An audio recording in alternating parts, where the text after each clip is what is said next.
السلام علیکم۔ آج ہم پڑھیں گے داخلیت اور خارجیت کے بارے میں۔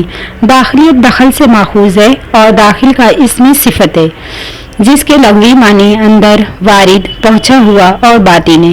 داخلیت سے مراد یہ ہے کہ شاعر باہر کی دنیا سے غرض نہیں رکھتا بلکہ اپنی اندرونی کیفیات، ذاتی احساسات کو بیان کرتا ہے۔ دبستان دہلی کی شاعری داخلیت کی حامل ہے۔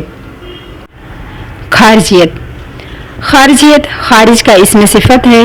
خارج کے لغوی معنی باہر، بیرون، ظاہر، ارد گرد، اطراف، الگ اور جدا وغیرہ ہے۔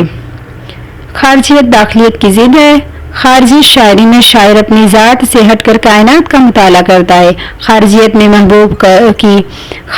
محبوب کی خوبصورتی کا ذکر ہوتا ہے۔ خارجی شاعری زیادہ تر بیانیہ ہوتی ہے۔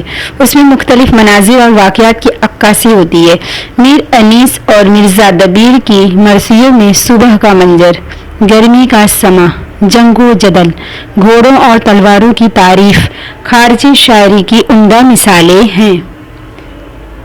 ادبی اصطلاحات کو سمجھنے کے لیے اردو کلاسز کو سبسکرائب کریں۔